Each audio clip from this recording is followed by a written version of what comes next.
ಪೋಷಕರಿಗೆ good news ಕೊಟ್ಟ ರಾಜ್ಯ ಸರ್ಕಾರ. 1ನೇ ತರಗತಿಗೆ ಸೇರುವ ಮಕ್ಕಳಿಗೆ ವಯಸ್ಸಿನ ವಿನಾಯಿತಿಯನ್ನ ಇದೀಗ 6 ವರ್ಷ ಕಡ್ಡಾಯ ನಿಯಮಕ್ಕೆ ಸರ್ಕಾರ ವಿನಾಯಿತಿ ಕೊಟ್ಟಿದೆ. ಪೋಷಕರಿಗೆ ಗುಡ್ ನ್ಯೂಸ್ ರಾಜ್ಯ ಸರ್ಕಾರದಿಂದ. 1ನೇ ತರಗತಿಗೆ ಸೇರುವ ಮಕ್ಕಳಿಗೆ ವಯಸ್ಸಿನ ವಿನಾಯಿತಿ.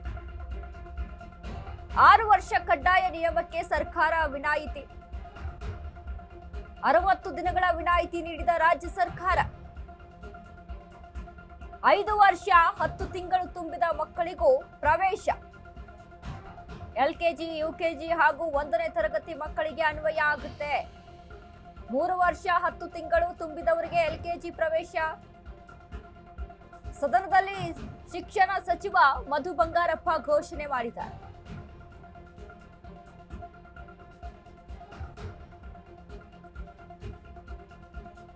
ಪೋಷಕರಿಗೆ ರಾಜ್ಯ ಸರ್ಕಾರ ಗುಡ್ ನ್ಯೂಸ್ ಅನ್ನ ಕೊಟ್ಟಿದೆ ನೋಡಿ.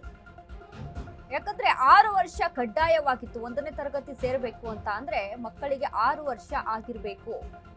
ಈಗ ಏನಾಗ್ತಾ ಇತ್ತು ಅಂದ್ರೆ 3 ವರ್ಷಕ್ಕಿಂತ ಮುಂಚೆನೆ ನರ್ಸರಿ ಹಾಕ್ಬಿಡ್ತಿದ್ರು, 4 ವರ್ಷಕ್ಕಿಂತ ಮುಂಚೆನೆ LKG ಆಗ್ತಾ ಇತ್ತು, ಆಮೇಲೆ UKG ಆಗ್ತಾ ಇತ್ತು. ಸೊ ಅಂದ್ರೆ ಇದರಿಂದ ಸಮಸ್ಯೆ ಉದ್ಭವ ಆಗ್ತಾ ಇತ್ತು. 1ನೇ ತರಗತಿ ಮಕ್ಕಳು ಬರಬೇಕು ಅಂತ ಅಂದ್ರೆ ಅಷ್ಟರಲ್ಲಿ ಅವರಿಗೆ ವಯಸ್ಸಿನ ಮಿತಿ ಕಡಿಮೆ ಇರುತ್ತೆ. ಹಾಗಾಗಿ ಸರ್ಕಾರ 6 ವರ್ಷವನ್ನ ಕಡ್ಡಾಯ ಮಾಡಿದೆ. ಇದರಿಂದ ಅಡ್ಮಿಷನ್ ಆಗ್ತಾ ಇರಲಿಲ್ಲ. ಪೋಷಕರಿಗೆ ಒಂದು ರೀತಿಯಾಗಿ ತಲೆನೋವು ಆಗ್ಬಿಟ್ಟಿತ್ತು. ಹೀಗಾಗಿ ಪೋಷಕರೆಲ್ಲ ಸ್ಟ್ರೈಕ್ ಮಾಡ್ತಾ ಇದ್ರು. 90 ದಿನಕ್ಕೆ ವಿನಾಯಿತಿ ಕೊಡಿ ಅಂತ.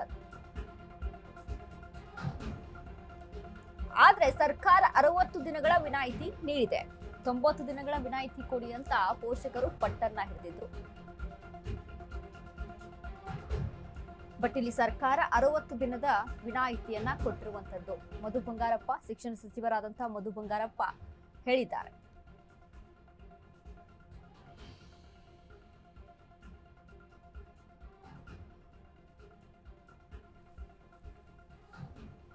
ಎಸ್ ನೋಡಿ, ಏನಾಗ್ತಾ ಇತ್ತು ಅಂದ್ರೆ ಈಗಿನ ಒಂದು ಸಿಚುವೇಶನ್ಸ್ ಗಳಲ್ಲಿ ಕೆಲವೊಂದಿಷ್ಟು ಪೋಷಕರು ಬೇರೆ ಕಡೆ ಕೆಲಸಕ್ಕೆ ಅಂತ ಹೋಗೋದಾಗಿರ್ಬೋದು ಅಥವಾ ಇನ್ನಿತರ ಕೆಲಸಗಳಲ್ಲಿ ಬ್ಯುಸಿ ಆಗ್ತಾ ಇದ್ರು. ಹಾಗಾಗಿ ಮಕ್ಕಳನ್ನ ಸ್ಕೂಲ್ಗೆ ಸೇರಿಸ್ಬಿಟ್ರೆ ಸಾಕಪ್ಪ ಅನ್ನುವಂತ ಒಂದು ರೀತಿಯಲ್ಲಿ ತಲೆನೋವಾಗಿ ಪರಿಣಮಿಸ್ಕೊಂಡ್ ಬಿಟ್ಟಿದ್ರು. ಯಾಕಂದ್ರೆ ಮಕ್ಕಳು ಮನೇಲಿರೋದಕ್ಕಿಂತ ಸ್ಕೂಲಲ್ಲಿ ಹೋದ್ರೆ ಒಂದ್ ರೀತಿಯಾಗಿ ಅಲ್ಲಿ ಪಾಠವನ್ನ ಕಲ್ತ್ಕೊಂಡು ಬರ್ತಾರೆ, ಒಳ್ಳೆ ರೀತಿಯಾದಂತ ಎಜುಕೇಶನ್ ಸಿಗುತ್ತೆ ಅನ್ನುವಂತ ನಿಟ್ಟಿನಲ್ಲಿ ಏನ್ ಮಾಡ್ತಾ ಇದ್ರು ಪೋಷಕರು, ಮಕ್ಕಳಿಗೆ ಇನ್ನು ವಯಸ್ಸಿನ ಮಿತಿ ಕಡಿಮೆ ಇದ್ದಾಗ್ಲೇ ನರ್ಸರಿಯಲ್ಲಿ ಜಾಯಿನ್ ಮಾಡಿಸ್ಬಿಡೋದು, ನಂತರ UKG, LKG ಜಾಯಿನ್ ಮಾಡಿಸ್ಬಿಡೋದು, ಈ ರೀತಿಯಾಗಿ ಅಲ್ಲಿ ಆಗ್ತಾ ಇತ್ತು.